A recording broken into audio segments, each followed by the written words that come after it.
Hello guys, good morning. Welcome po ulit dito sa ating YouTube channel, The Homebase Edit. For today's video guys, may isi-share lang po ako sa inyong update ngayon.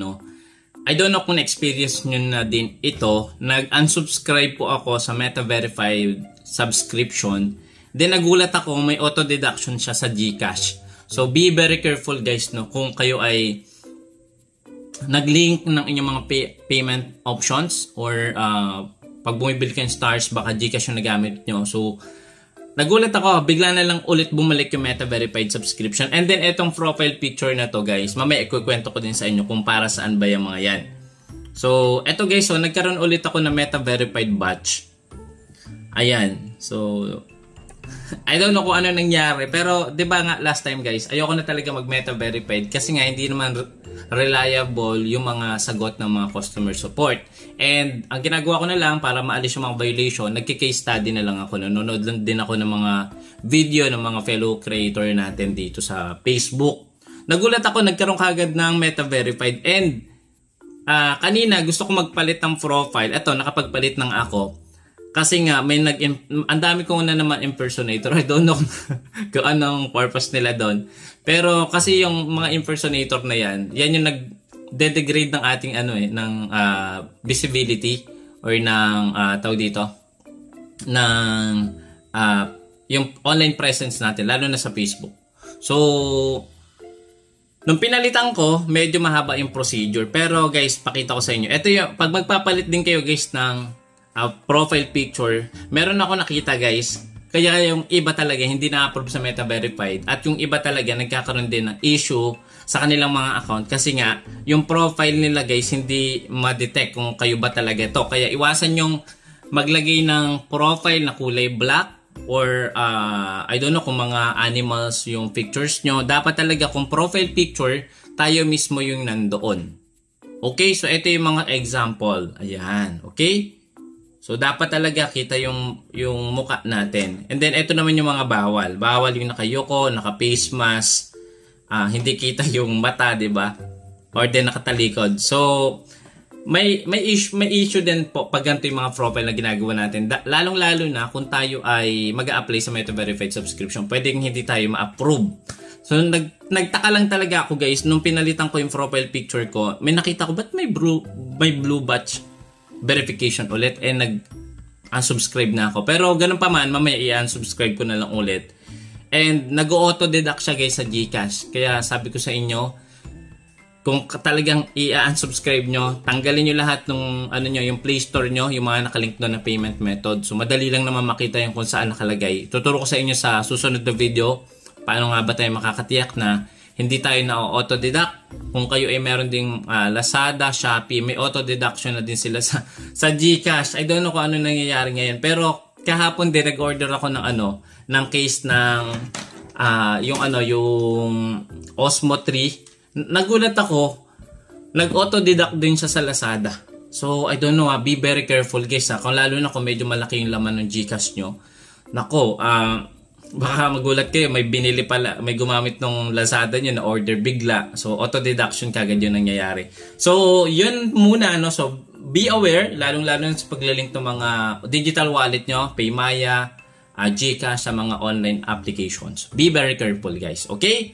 And then nga po pala, ituturo ko din sa inyo paano nga ba tayo magpapalit ng profile picture. Guys, kapag pala Meta Verified tayo, ang higpit ng pagpapalit ng picture. Kailangan pa ng ID. So sinunod ko lang tong step na to, edit your profile picture. So nakalagay dito, pwede tayong mag-edit ng profile picture every 3 days. So kanina nakapag-edit na ako, itatry ko kung kaya pa. Ayan, so hindi ako makakapag-edit. So ang next edit ko o pagpapalit ko ng profile picture ay November 18. So ano pa lang ba ngayon? 16. So tama, 3 days. Pero ngayon, na-screenshot ko naman yung procedure. So ito yung una. So sabi ko magpapalit kayo ng profile picture. Dapat ito yung acceptable na mga profile picture. Okay? And then yung next dito guys, i-click nyo yung new photo. So syempre dapat naka-ready na ang inyong profile picture. Ito yung profile picture ko dati. So ngayon pinalitan ko yan kasi ang daming gumagamit nito ng mga impersonator. So next naman, ito yung profile picture ko. So pagpasensyaan niyo na. Ayan, ito yung napili ko. So kailangan i-edit nyo para ma-align siya. Kasi pag hindi nyo in-edit, hindi kita yung yung mata. Okay, so i-click nyo yung edit. Then i-confirm nyo lang siya. Then ito na yung pinaka-procedure na kailangan nyo na yung ID. So, ang tinatanggap dito guys, driver's license, PhilSys or UMID ID. Pero kung may driver's license ka or passport, mas mabilis ma-approve.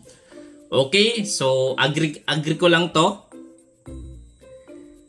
Ayan, so kailangan natin, lit area, place your ID dun sa may parang scanner, no? Then, use contrasting background. Kung white yung ID nyo, ilagay nyo sa black na background. Okay? Don't take photo of a computer, a phone screen, or a photocopy. So, bawal po dito yung mga photocopy na ID. So, dapat talaga yung actual, yung inyong gagamitin.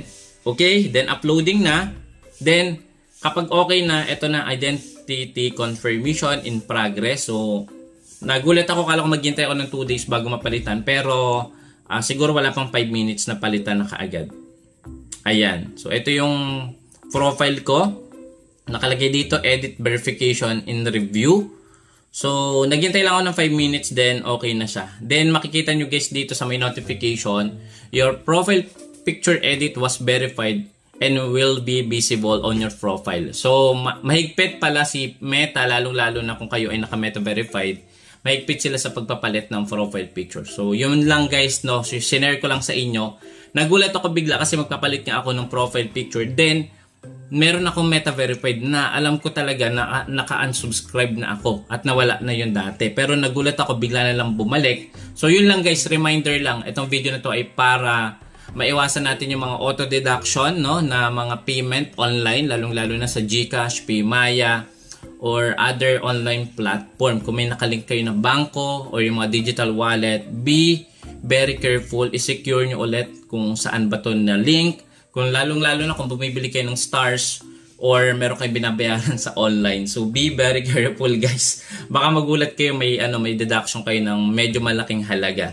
Okay? So ganito, dapat talaga may OTP for verification. May nagte-text man lang na kailangan ba nating i-allow, ganun. So nagugulat na lang tayo merong deduction na lang kagad sa GCash. Okay? So, yun lang naman yung yung update ko guys. Kung nagustuhan mo tong video na to, please do subscribe and hit mo na din yung ating notification bell para pag may mga bago tayong upload, manonotify po kayo kaagad. Okay? And then meron tayong Facebook account, yung ating official, Jose Opao Muliada Jr. Yun lang po talaga yung bago kong picture.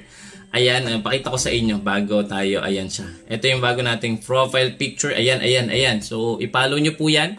Meron na tayong 415,000 followers sa Facebook and 105,000 subscribers naman sa YouTube. Thank you so much. See you again sa susunod na video. Bye-bye!